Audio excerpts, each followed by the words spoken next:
She smiled like a movie star, and my stomach squirmed with revulsion.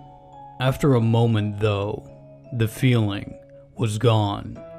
It left me dazed, and she had to repeat herself. Did you need anything else, honey? The words dripped off her lips like syrup. Did I need something else? Why was I even here in the first place?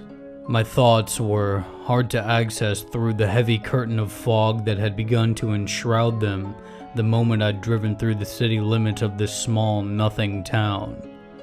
I had wound up here after taking a wrong turn on a long stretch of road in the Texas backcountry that seemed to be completely barren of anything useful.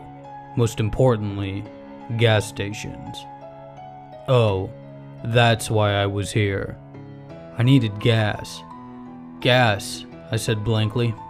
I need gas. She smiled that same smile. It reminded me of the way the wax celebrity statues at Madame Tussauds smiled. You've already got gas, honey. Right, I said, and for a fleeting moment a thought cut through the fog in my mind like a high-beam headlight. Get out of here. Right now. But she flashed that Southern Belle smile and the thought suddenly vanished. Say, you don't look so good, honey.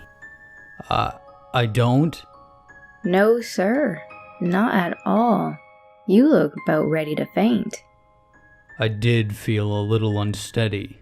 Not to worry, though. I know just what you need. A good, stout meal of some Southern home cooking should set your head on straight.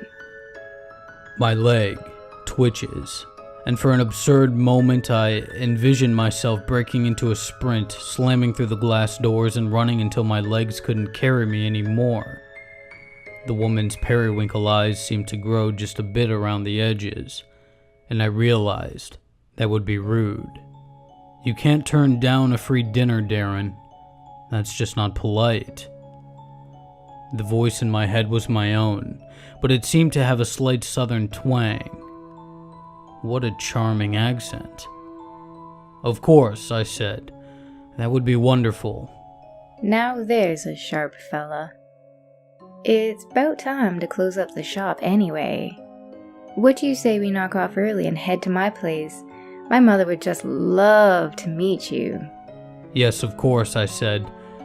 I'd love to meet her too. She came around the counter and took me by the arm. As she led me outside, my head gave a twang of pain. Boy, but it sure was bright today. We'll take your car. It just won't do to leave it sitting out at the pumps all summer. No, of course. I dug into my pockets and handed her my keys.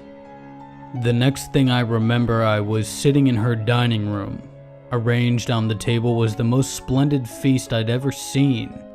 Thick cuts of honey-eyed ham, wide rashers of bacon still sizzling with grease, creamy mashed potatoes that wafted the most delicious smell of garlic and butter, and so much more. The fragrance was overpowering, savory and sweet, and saliva-inducing. There was a strange smell underneath it, though.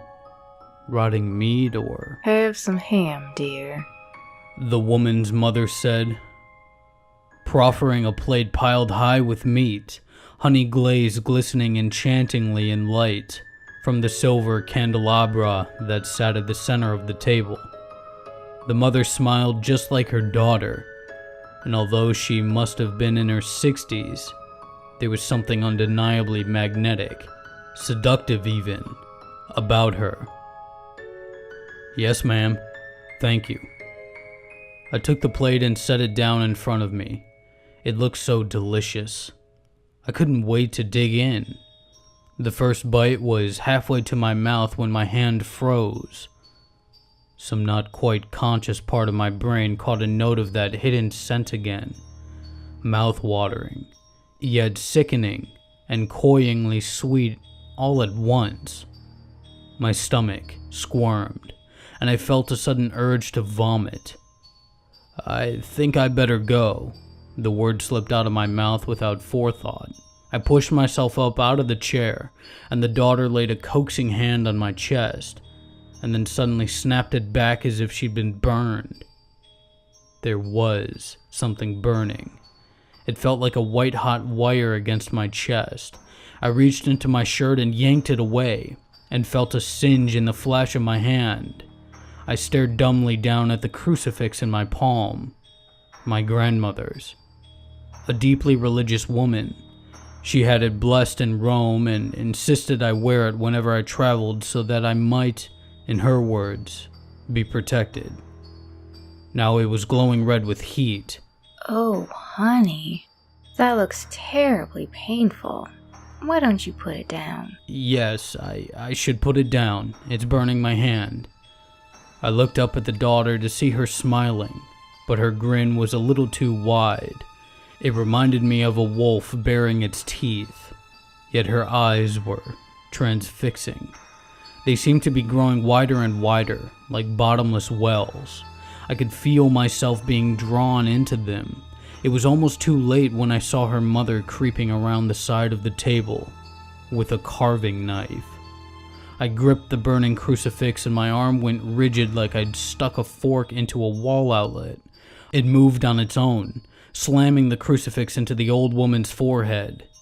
She shrieked, a ragged, throaty wail that turned my insides into a bucket of oily worms.